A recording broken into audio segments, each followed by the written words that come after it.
Good evening and welcome to Northbeat. I'm Shannon Scott. It's something people have been asking for more than a year, an external review of the Nutrition North food subsidy program.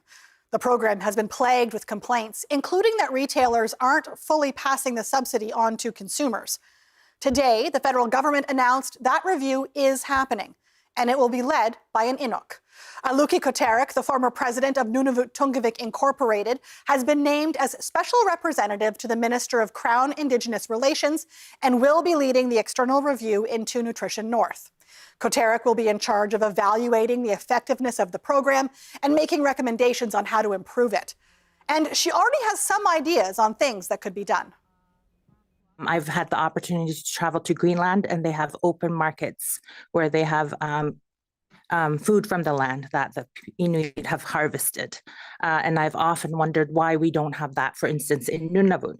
And so I think for me, just embarking on this journey, I'm open to all the possibilities and trying to figure out how do we best support Northerners to be able to get good, nutritious food that meets their food preference, celebrates the culture, but is also cost effective. So that I'm going very broad with it in my mind right now.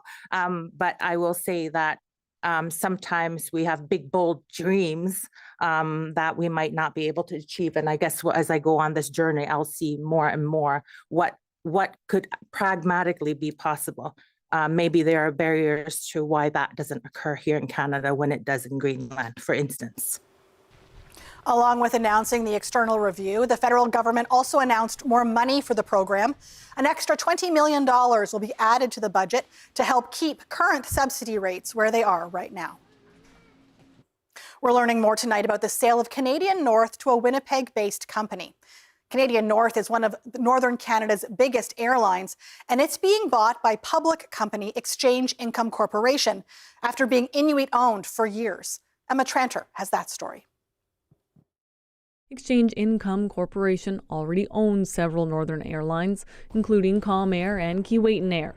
Canadian North is currently owned by Makivik Corporation and the Inuvialuit Corporation, two Inuit organizations. With the sale, that will no longer be the case. Makivik President Peta Atami says the airline long faced financial troubles. Canadian North has been in big debt for many years, and it has been running for 35 years, and we had to loan from the banks. Exchange Income's president says they've been in talks for a while, and that nothing, including routes or fares, will change once the purchase goes through. Canadian North operates the way it does, and we're not looking to come in and change what they do. It's more of enhancing what they do and trying to allow them to have the tools to do it on a more robust basis than they've been able to do it in the past. But this aviation expert at McGill University cautions that Exchange Income is a public company and is there to make money. He does expect changes in Canadian North's operations. Well, let's not kid ourselves. This is a reduction in competition. Canadian North declined an interview with CBC. The sale has yet to be approved by regulators and is expected to be finalized later this year. Emma Tranter, CBC News, Yellowknife. Well, as you just heard, John Graddick, an aviation expert at McGill University, believes changes are likely coming once the Canadian North sale is finalized. Graddick says as a public company, Exchange Income Corporation is in the business of making money, but there will be challenges. He went into more detail about the types of changes the company may need in order to be profitable. Exchange has to kind of probably reconfigure the Canadian North fleet. You know, they've got Canadian North got a combination of ATR 42s and 737s. Are those the right airplanes to serve the market in Nunavut? And a question, you know, I've always had the issue that, you know, we probably have some big airplanes with lots of seats that have to be filled in order to make the profitable operations of those aircraft. Question is, you know, do we need that big of an airplane to serve it? And in my gut reaction tells me we've got much too big capacity being offered by carriers such as Canadian North that, you know, we have to rationalize the type of airplanes that are flying in Canadian North's fleet, refinance the fleet by Exchange now. Exchange has to put some money into Canadian North to potentially reconfigure the Canadian North Fleet to make it more profitable. And I think that's the biggest challenge being faced in the North today, is matching capacity with demand, and that's not taking place now. Well, that was John Graddick, an aviation specialist at McGill University. The trial of a teacher charged with assaulting a student in Nunavut took place today. Michelle Wolfe was charged with 1 count of assault after an incident in Coral Harbour in 2023. Wolfe was teaching grades 7, 8, and 9 at the time. Today, court heard that Wolfe was trying to stop a fight between 2 students when she pulled one of the students by his hoodie. That student then complained to the principal and later filed a report with the RCMP. Both the student and Wolfe testified in Coral Harbour today. Wolfe said she only held on to the student for about half a second because she was worried the 2 boys would hurt themselves or someone else.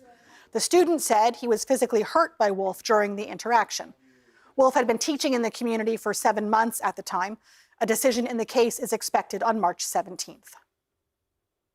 Well, in Yukon, a court case is pitting independent officers of the Legislative Assembly against the territorial government. The case was in court today, and the CBC's Chris Windeyer is following it for us. He joins me now to explain it. Chris, I know that you've spent all day at court. Thanks for sticking around. I'm curious if we can start with exactly who is involved in this case. Yeah, Shannon, this case is the result of a petition filed in Yukon Supreme Court by the territory's ombudsman and the child and youth advocate. They are classified as independent officers of the Legislative Assembly. So they're not part of any government department, and that is because the idea is that they are there to investigate and often criticize the government. Okay, so why have they taken the Yukon government to court? So if we rewind back to last fall, historically, the budgets for these independent officers are decided by an assembly committee called the Members' Services Board. Now, that's an all-party committee made up of 5 MLAs, and they basically manage the operations of the Legislative Assembly itself. What happened this fall is that officials with the Finance Department decided to change the budgets of the independent officers and even eliminated some jobs at the Child and Youth Advocate's office. When the officers complained, the government said, no, we have the power to do this. And that's when 2 of the independent officers took the government to court. So what are the 2 sides saying in this dispute? Well, the petitioners are asking for what is called a writ of mandamus, and that is essentially a court order forcing the government to back off, or more accurately, ordering the government to do something. Yesterday, Shauna Steichman, the lawyer for the Child and Youth Advocate, said the law is clear. These officers are supposed to be at arm's length from the government, and if the government can simply go in and slash their budgets at will, then what's to stop them or any other future government from punishing these officers if they issue a finding the government doesn't like? The government, meanwhile, is relying on sort of a 2-track argument. One is that the government's decision here is part of the legislative process of drafting a bill. This gets a little dense. So the argument goes parliamentary privilege would take effect, and therefore the courts can't actually do anything in this case. At the same time, government lawyers say there is no what they call a live issue here for the court to weigh in on because the Legislative Assembly isn't yet sitting. So it's a bit of a heads I win, tails you lose kind of argument. So as this is going back and forth, what can we expect to happen next? Well, the arguments wrapped up from both sides today. So Justice Edith Campbell, who's presiding in this case, says she'll issue her decision most likely next Monday. And that is important because the legislature resumes Thursday. And in that case, parliamentary privilege would definitely kick in. All right, Chris, we'll be keeping our eye on this, and I'm sure we'll talk to you again next week when this decision is down. Thanks so much for this. Thank you. That's Chris Windeyer, a reporter with CBC in Whitehorse. Well, Whitehorse City Council has passed its operating budget with just 1 councillor voting against it. At $119 million, the mayor calls it the biggest in the city's history. Now, before passing the budget, council also debated raising transit fees. Julian Green has more for us tonight. The plan is to increase transit fares by $1 per trip to $3.50. Councillor Paolo Galina says that could hurt the pocketbook of riders, especially those with low incomes. To offset some costs, Galina tabled a motion to phase in the increase over 2 years. Budget planning, spreading the increase out over multiple years allows council to identify cost-saving measures instead of placing the full impact on riders all at once. A phased approach is a step towards balancing financial stability while ensuring transit remains accessible and predictable for the community. Mayor Kirk Cameron railed against the idea, saying it would hamstring the entire budget. He also said to make up the difference, the plan would force other programs and services to be cut. The budget shortfall would be $132,000. But to do it now and to try to shoehorn it into a budget that's 99% there that we had agreed to. And now we're sitting here and we're going to blow it out of the water. We can't do that for our city. That's wrong. Galina's motion was trounced. Only Galina and Lenore Morris voted for it. This means the operating budget passed as proposed. Transit fares will increase on July 1st. Julian Green, CBC News, Whitehorse. The Kanwipita National Inuit Health Survey team is going to every community in Nunavut, speaking to Inuit about their health and wellness. And every answer will help us as Inuit determine our own priorities for a healthier future. Together, we will answer the question, Kanwipita, how are we? Find out when we're coming to your community. Learn more at qnihs.ca.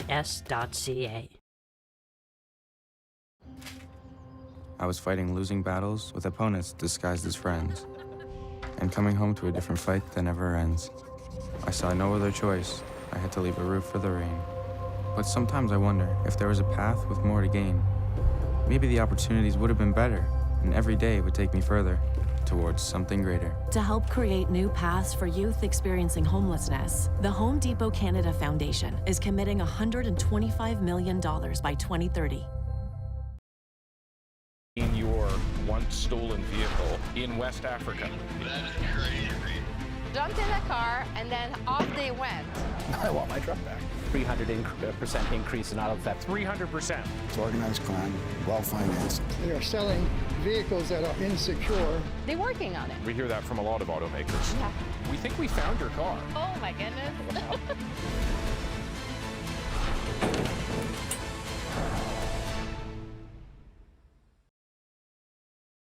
You are finally here. Come on! Just talk to me. Woo! All you have to do is look. Nothing can stand in your way. Are you still nervous? No, not anymore. If alcohol builds a wall around you, know this. We're here to help if you want us to. It's never too early or too late to ask for help with a drinking problem. Alcoholics Anonymous. There is a way out.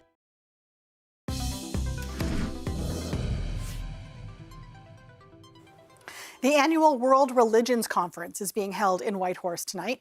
A roundtable of speakers will represent 7 different religions, including Islam, Buddhism, and Baha'i. The theme this year is kindness and kinship. We spoke with the organizers earlier today.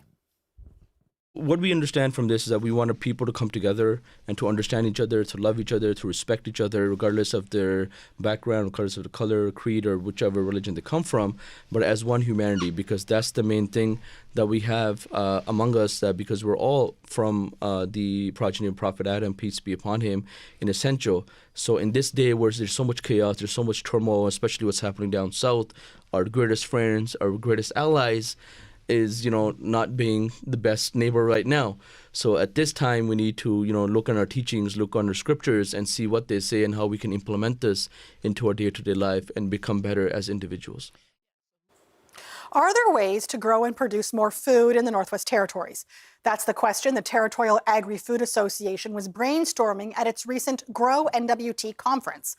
One idea is to implement new regulations that would let producers sell meat from livestock raised in the NWT in stores in the NWT. That would allow them to get their food not only to community members, but into grocery stores, into restaurants. The regulations are there. They're waiting to go. Dean says under the current rules, all livestock must be slaughtered in a federally inspected and certified facility to be offered for sale. She says most NWT farmers or growers don't have access to that kind of facility.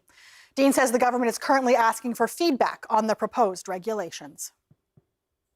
Canada's national holiday may be months away, but a Canada Day of sorts took place in Washington, D.C. today. An event meant to showcase the country and to shore up support from allies. And as the CBC's Katie Simpson reports, the goal was clear. This is what diplomatic engagement looks like. Canadian officials organizing a lunch in one of the busiest office buildings on Capitol Hill, inviting in staffers and American lawmakers, trying to share the anti-tariff message really at any level they can. Canada's Ambassador Kirsten Hillman saying that even though Donald Trump has threatened to impose tariffs on Canada, to go ahead with those tariffs on March 4th as planned, that there are some positive signs for the White House that the things Canada is doing to try to get out of those tariffs, the improvements to the border, the cracking down on the illegal drug trade, that it is starting to resonate in Washington. So there's a lot that is being achieved. And we are getting positive feedback on that. That is what I'm hearing. And I get asked the question, will it be enough? There's one person who can answer that question.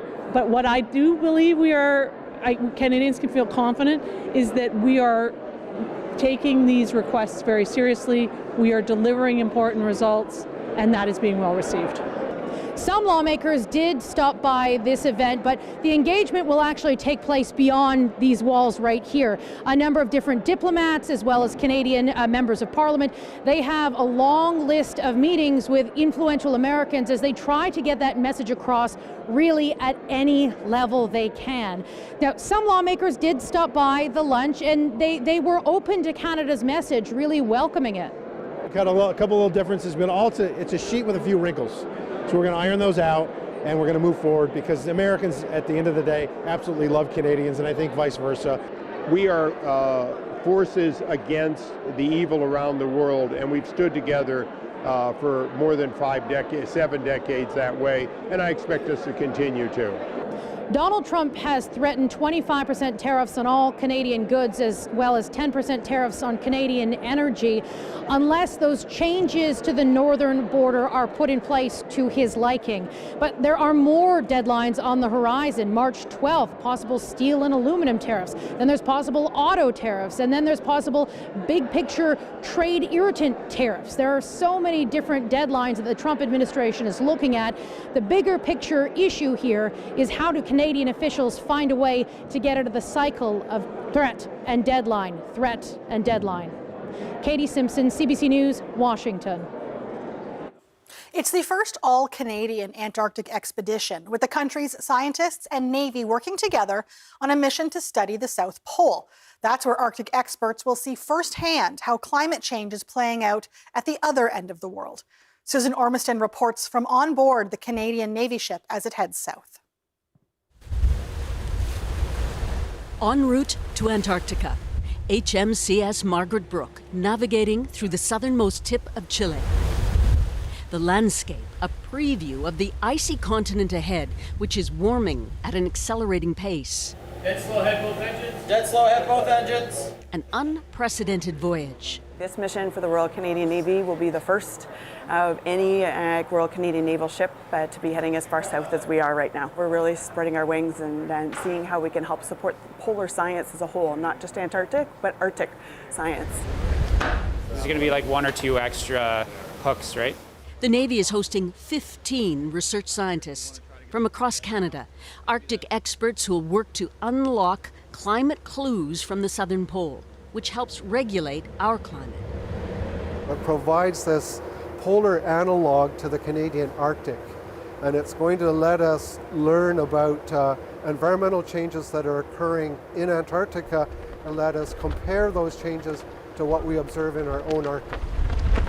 The Margaret Brooke started this leg of Operation Projection in Punta Arena, Chile. To pick up the science team and wave the Canadian flag at the Chilean Antarctic Institute. signaling ambitions for closer collaboration. It's a true polar collaboration. Canada is a signatory to the Antarctic Treaty, which governs the continent, but it wants to be a stronger strategic player. That is very important to have knowledge of both poles. There's a lot of things happening right now, and so it's very good that we are present here in the Southern Hemisphere. Just Monday, the Margaret Brook released its lines and, flanked by tugboats, left its Chilean port. For nearly 4 weeks at sea, an epic journey to the Antarctic Peninsula, still more than 2 days away. Ahead of here is the Drake Passage, where the Pacific, the Atlantic, and the Southern Oceans converge, making it one of the roughest sea crossings in the world. But on the other side, the White Continent, where Canada's science diplomacy, with the help of the Canadian Navy, will truly begin. Susan Ormiston, CBC News in southern Chile. In Rome, the Vatican says Pope Francis has been getting some work done as he spends his 11th night in hospital battling double pneumonia. Officials say he's showing some improvement, but his condition remains critical. The CBC's Briar Stewart has an update. Amid the pouring rain, a moment of quiet reflection. In front of a statue of Pope John Paul II, a prayer for Pope Francis, who's been in hospital here for nearly 2 weeks. I would describe Pope Francis as a man of the people. The 88-year-old is still critically ill, but officials say his condition is now more stable. He had a CT scan and is still on oxygen as he battles pneumonia in both lungs. What do you think is the effect? Canadian Cardinal Michael Cherney was appointed by Pope Francis and last saw him 3 weeks ago. He was having some difficulty breathing, you could tell that. Otherwise, he was his old self. He would take a breath in the middle of a sentence. The Pope is prone to lung infections and has been hospitalized for several days before, including in 2023. I'm sure everyone's holding their breath right now. Elise Ann Allen is a correspondent with the Catholic news site and says the longer the Pope remains in hospital, the more conversations there will be about what happens next. You know, there is always like one camp in the church that will say it is always inappropriate to talk about, the next pope while the current pope is still alive. But that is bogus because everybody does it all of the time. They've been having these conversations for quite some time. Just not publicly, because for now the focus remains on praying for his recovery. The Pope's fragile health is one of the reasons why officials say it's so difficult to make a prognosis, but the Vatican says he's continuing to work from his hospital room, including approving individuals for sainthood. Briar Stewart, CBC News, Rome. The government of the Northwest Territories says it's reviewing federal guidelines for the new bird flu vaccine. The federal government has bought 500,000 doses of the H5N1 vaccine as a precautionary measure, and they'll be made available for the provinces and territories to distribute as needed. The federal guidelines for the vaccine include hunters and trappers as one of the priority groups because they may handle wild birds. In an email, the Territory's Department of Health and Social Services says it's in the planning stages, but the risk to the public is low, and there have not yet been any vaccines arrive in the territory. The department is reminding people not to handle any sick or dead animals and to report sightings to the authorities. The NWT's Chief Public Health Officer is also warning about rising rates of influenza A and B in the territory. Dr. Cami Candola says they're seeing more cases than normal this year in all regions. Candola is urging anyone who hasn't had a flu shot to get one.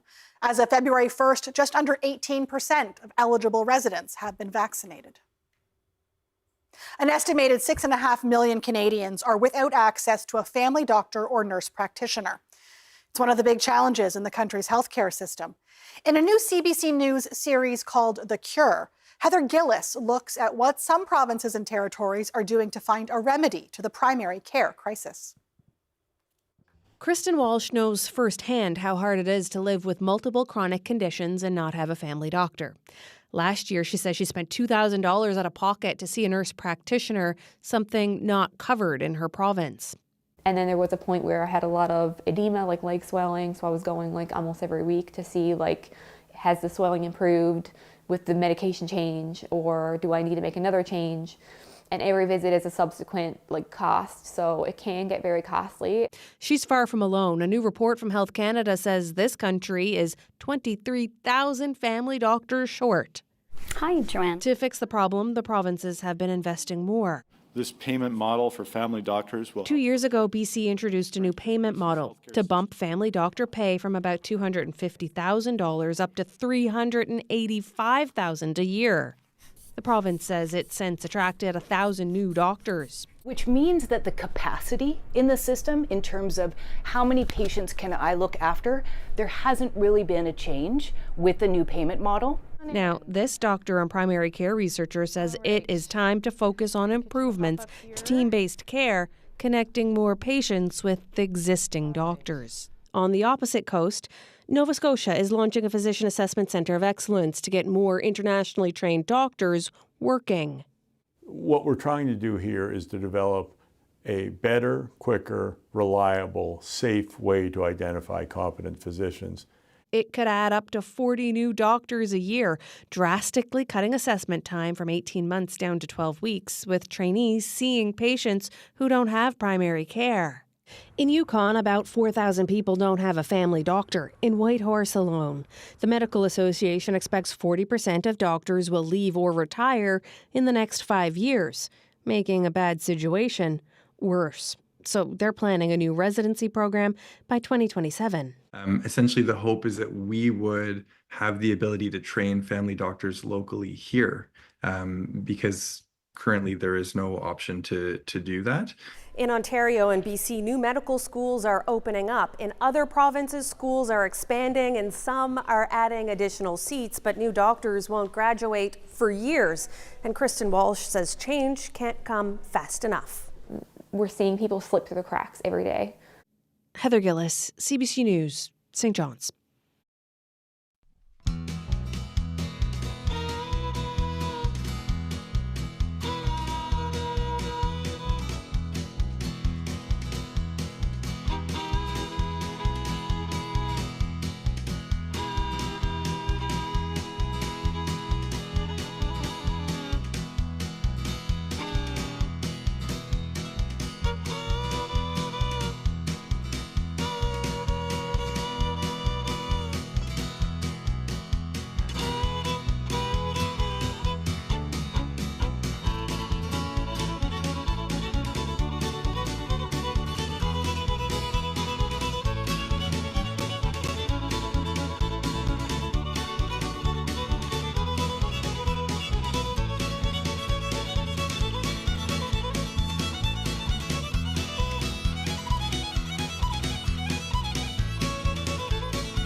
Definitely going to need your parka and a Iqaluit there. Minus 28 by Friday. It's pretty cold. Thanks so much for joining us. That is our show for tonight. For news anytime, you can always visit our website, cbc.ca/north. Thanks for watching. I'm Shannon Scott. We'll talk again tomorrow.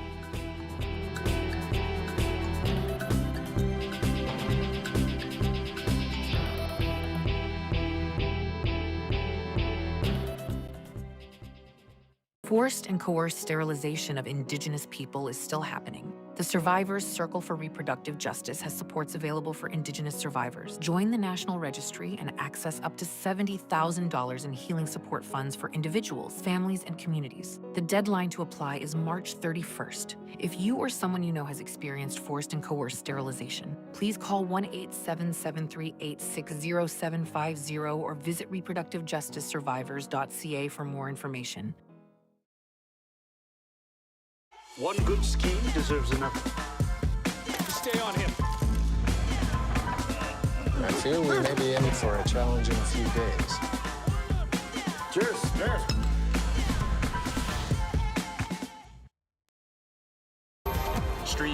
Time, CBC News.